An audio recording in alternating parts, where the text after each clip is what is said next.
Hey, everybody. It's Eddie from Tokyo. This is your cryptocurrency update. And wow, we need to look at XRP.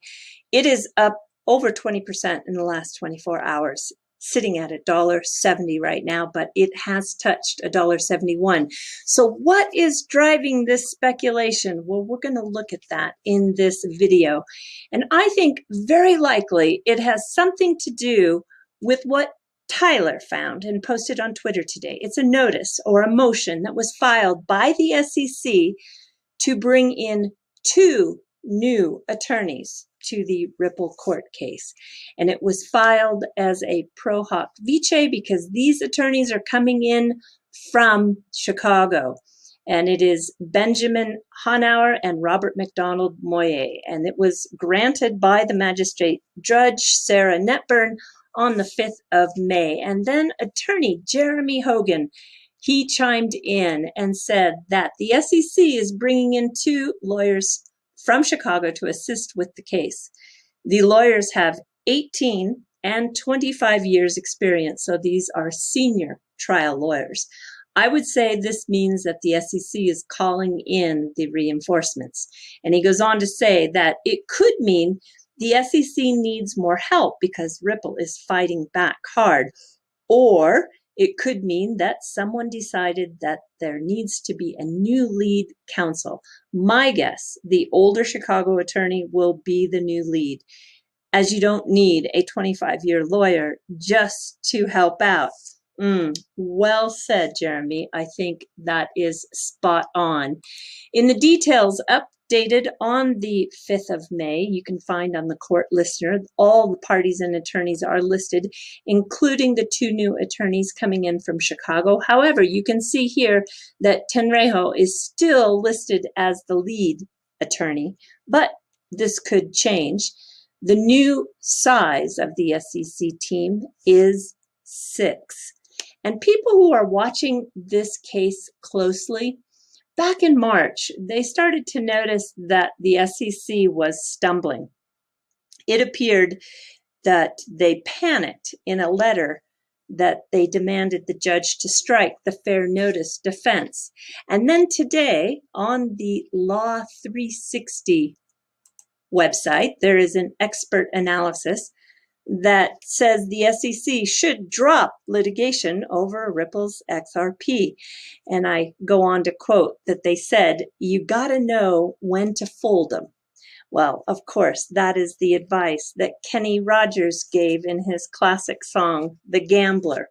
And Jungle Inc., he went a bit into the digging for clues, and you can see that he found the attorney Robert Moyer's LinkedIn page. Now let's take a look at that LinkedIn page a little closer. You can see here that he wrote, "I help conclude complex investigations, provide advice to SEC senior officials regarding charging decisions, and negotiate settlements." So I think possibly this negotiating of settlements has a lot of people speculating that that's one of the reasons why he's coming in. I don't know. As a senior lawyer that has been there since 2005, we can find that he is at a pay grade of SK16. That gives him a base salary as of 2018, $232,000 a year. And Benjamin Hanauer, he has been licensed for 18 years. He's working out of the same Chicago location, and he tracks the same pay grade.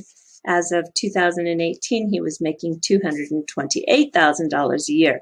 Now, the 2 of them together have worked many cases.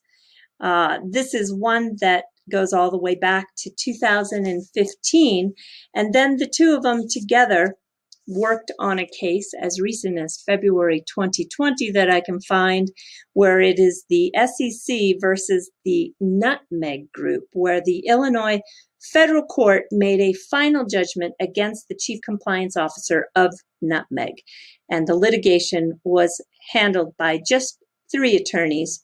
2 of them were Moyer and Hanauer. So the Ripple case, well, it is seen as precedent for the cryptocurrency regulation. This is an article from May 4th. It is on rollcall.com, and it says that Ripple, is winning, these preliminary rulings with scoring, but don't think that this foreshadows a victory. According to this article, they think, yes, Ripple has an incredible team of well-respected lawyers, but he believes it may go to the Second U.S. Circuit Court of Appeals, or even eventually the Supreme Court, because he cites the deep resources and the firm positions on each side. So we really don't know how long this is going to go. But meanwhile, some of the most important Ripple partners, one being Bitso, who facilitates the on-demand liquidity, which uses the digital asset XRP for that corridor in Mexico, announced that it has raised $250 million in a Series C investment round. And if you remember, back in October 2019, Ripple led the previous round, and then also the general manager, Ashish Birla, took a seat on their board. So this is really very, very interesting to see this happen. Now, I spent a little time looking through the media in Latin America, and this is in a Brazilian Money Times article. The Bitso exchange debuted in Brazil also this late 2020.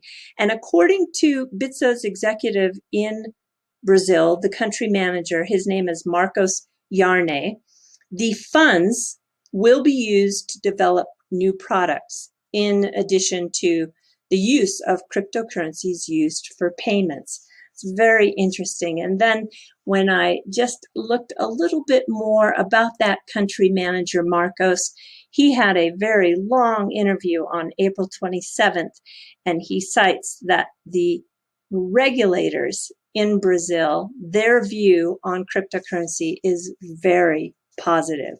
So I would expect that we get an announcement soon of on-demand liquidity being live in Brazil. We knew it was going to be announced soon from Marjan Delatine, but we haven't seen an official announcement yet. We just see some strong indicators, but we are really waiting for an official announcement. And then speaking of another Ripple partner, this is dLocal. They're a payments company, which is valued at over $1 billion. In fact, they were Uruguay's first unicorn, and they have been able to be profitable for 4 straight years, and they announced on the 5th of May that it has filed its F1 form to go public on the NASDAQ in the US. And I'm sure we're going to see many RippleNet members go public this year. Let's hope Ripple has the freedom to also do that should they want to. All right, which we do believe they do based on Mr. Kitao's statement at the last presentation that he gave the shareholders. All right, we're jumping to the fluff, everyone. We are going to the small town of Noto. Noto was given a government grant to help stimulate the local economy, as all of these rural towns are trying to do. And so it decided to spend it on a 40-foot or 13-meter long squid. Yes, just a couple of days ago it was unveiled, and this grant, was used to place this squid here at a rest stop. And the rest stop is part of the town's local economy because inside it has local food and crafts. And I think, even though it's controversial, I think it makes a lot of sense. I do believe a lot of families especially are going to come and see the squid, stop and shop, and no doubt it is going to have an impact on the local economies. I think it's quite brilliant, actually. And then speaking of public art, nestled in the forest in Kyushu, there's a hotel named Mifuneyama, and it is also thinking really hard how to attract more customers. And it decided to go with a strategy that also incorporates public art. And it is a hot spring resort that opened up in 1966. It is quintessential Japanese. But here again, I want to show you how the Japanese that hang on to their tradition also embrace new contemporary forms of art. And this is now the entry to the hotel. And it is something that they worked with Team Lab. And it is just public art on a whole new level. They brought in glass from the island of Murano in Italy.